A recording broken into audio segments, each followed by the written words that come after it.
భారత్కు పాకిస్తాన్లోకి చొచ్చుకెళ్లి ఉగ్రవాదులను వేటాడే రైట్ ఉంది. ఈ విషయంలో మేము భారత్తోనే ఉంటాం. ఈ ప్రకటన చేసింది మన మిత్ర దేశాలైన రష్యానో లేక ఇజ్రాయెలో కాదు, పక్కా European country, NATO member Poland. Yes, Bharat Pakistan ఉద్రిక్తతల్లో మెజార్టీ పాశ్చాత్య దేశాలు ఇస్లామాబాద్ వైపే నిలుస్తోన్న వేళ పోలాండ్ మాత్రం తాము భారత్ వెంటే ఉంటామని క్రిస్టల్ క్లియర్ కామెంట్స్ చేసింది. అంతేనా, ఉగ్రవాదాన్ని తుదముట్టించడానికి భారత్కు సరిహద్దులు దాటి వెళ్లి వేటాడే పూర్తి హక్కు ఉందని న్యూఢిల్లీలోని పోలిష్ రాయబారి పియోటర్ యాంటోనీ స్పష్టం చేశారు. ఆ వ్యాఖ్యలే గేమ్ చేంజర్గా మారిపోతున్నాయి. ఇంతకు ఉగ్రదేశానికి యూరోపియన్ కంట్రీ ఇచ్చిన బిగ్గెస్ట్ షాక్ ఏంటి? తాము భారత్తోనే ఉంటామని చెప్పడం ద్వారా ఇస్లామాబాద్కు ఎలాంటి మెసేజ్ పాస్ చేశారు? ఈ పరిణామాలు పాకిస్తాన్ను ఎలాంటి సిచ్యువేషన్కు దిగజార్చబోతున్నాయి? Let's watch. పాకిస్తాన్కు మరో బిగ్ షాక్. పోలాండ్ సంచలన ప్రకటన. ఉగ్రవేటలో భారత్ వెంటే ఉంటామన్న పోలిష్ డిప్లొమాట్. పాశ్చాత్య దేశాలకు India విలువేంటో తెలిసొస్తోందా? Poland was the third country in the world recognizing the independence of Bangladesh. So clearly we were on your side. And on the question of terrorism, we are on your side because we are victim of terrorism. Of course, we cannot compare because the terrorist attack committed on the Indian soil in the past years, including in Kashmir in 2025, were terrible. ఈయన పేరు Piotr Anthony స్విటాల్స్కీ, భారత్లోని Poland దౌత్యవేత్త. ఈయన ఏం చెప్పారన్న విషయానికి వస్తే, భారత్లాగే Poland కూడా ఉగ్రవాద బాధిత దేశమన్నారు. అందుకే ఈ విషయంలో తాము భారత్ వైపే ఉన్నామని క్రిస్టల్ క్లియర్ కామెంట్స్ చేశారు. 2025 కశ్మీర్ దాడులతో సహా దశాబ్దాలుగా భారత గడ్డపై రక్తం పారించిన ఉగ్రముక్కల్ని ఎక్కడికి పారిపోయినా సరే వెంటాడి వేటాడే హక్కు భారత్కు ఉందని స్విటాల్స్కీ స్పష్టం చేశారు. ఢిల్లీలో జరిగిన centre for integrated and holistic studies కార్యక్రమంలో ఆయన ఈ వ్యాఖ్యలు చేశారు. పోలాండ్ సైనిక ఆధునికీకరణ కోసం ప్రస్తుతం బిలియన్ల కొద్దీ యూరోలను రక్షణ కొనుగోళ్లపై ఖర్చు చేస్తోందని వెల్లడించారు.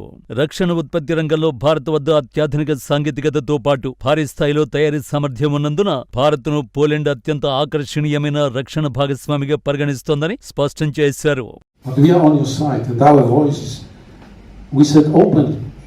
We support your right to pursue terrorists everywhere they go, because our policy on that is very clear, and we said it open.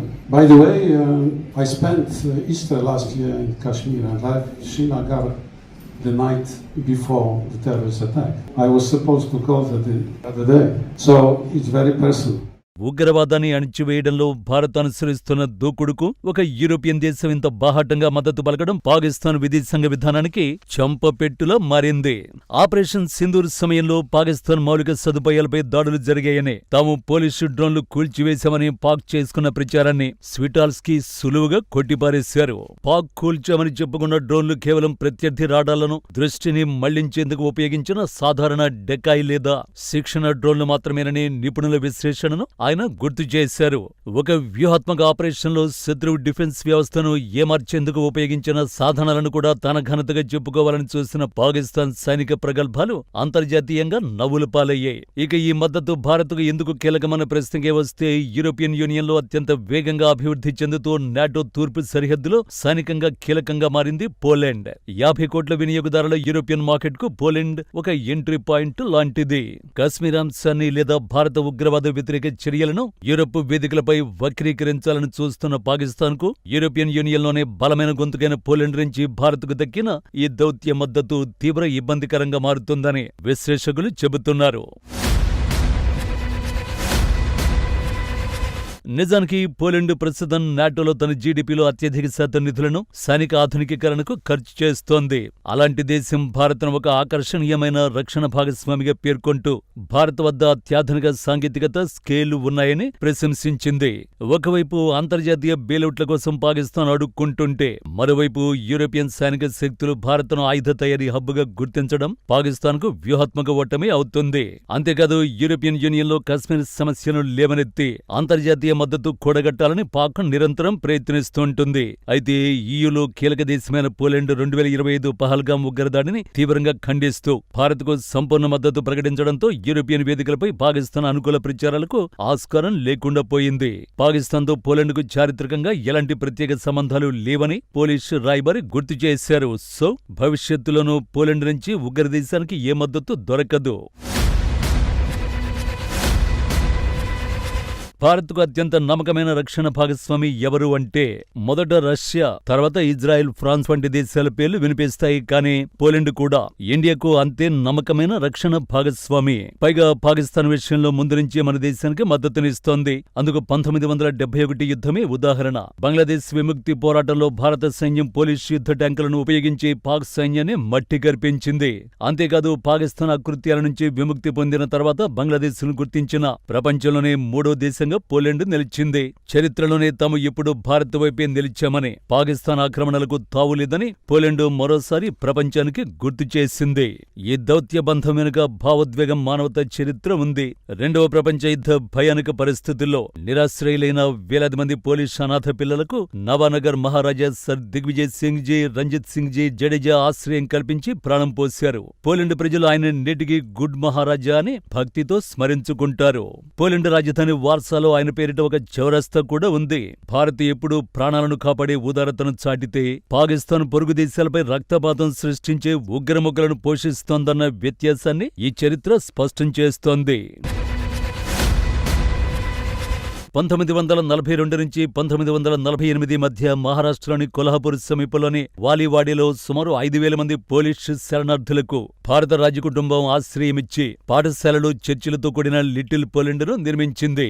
ఆ మానవతా దృక్పథానికి ప్రతీకగా కొల్హాపూర్లో నిర్మిస్తున్న అంతర్జాతీయ మ్యూజియం త్వరలోనే ప్రారంభం కానుంది. తరాల నాటి ఈ పవిత్ర బంధం ముందు పాకిస్తాన్ సాగించే దౌత్య కుయుక్తులు ఏమాత్రం నిలబడలేవని రాయబారి పేర్కొన్నారు. భౌగోళికంగా వేల మైళ్ల దూరం ఉన్నప్పటికీ భాషాపరంగా, సాంస్కృతికంగా ఇండియా, పోలాండ్లు ఒకే అద్దంలో చూసుకుంటున్నంతటి సారూప్యతను కలిగి ఉన్నాయని స్విటాల్స్కీ వివరించారు. పోలిషు భాషలోని అనేక ప్రాచీన పదాలకు సంస్కృతంలో మూలాలు ఉన్నాయని, చివరకు తన సొంత ఇంటి పేరును కూడా సంస్కృత పదాల నుంచే ఉద్భవించిందని ఆయన గుర్తు చేశారు. ఈ సాంస్కృతిక సారూప్యత భారత్, పోలాండ్లను కేవలం భాగస్వాములుగానే కాకుండా చారిత్రక సోదరులుగా నిలబెడుతోంది. మొత్తానికి ఉగ్రవాదాన్ని ఆయుధంగా మార్చుకుని భారత్ను దెబ్బతీయాలనుకున్న పాకిస్తాన్కు యూరప్ గుండెకాయ లాంటి పోలాండ్ చాలా గట్టి దెబ్బే కొట్టింది. నిన్నటి వరకు తమ డ్రామాలను ప్రపంచం నమ్ముతుందనుకున్న ఇస్లామాబాద్ పాలకులకు ఇప్పుడు నాటో ముంగిట్లోనే ఘోర పరాభవం ఎదురైంది. అటు మేక్ ఇన్ ఇండియా సత్తాతో అంతర్జాతీయ రక్షణ మార్కెట్ను భారత్ శాసిస్తుంటే, ఇటు బెగ్గింగ్ బౌల్ పట్టుకుని తిరిగే పాకిస్తాన్కు దౌత్యపరంగా కనీస విలువ కూడా లేకుండా పోయింది. ఆపరేషన్ సింధూర్తో సరిహద్దులో భారత సేనలు ఉగ్గరముక్కల వెన్ను విరిస్తే, ఇప్పుడు పోలాండ్ ఇచ్చిన బహిరంగ మద్దతుతో అంతర్జాతీయ వేదికలపై పాకిస్తాన్ పూర్తిగా ఏకాకిగా మారిపోయింది.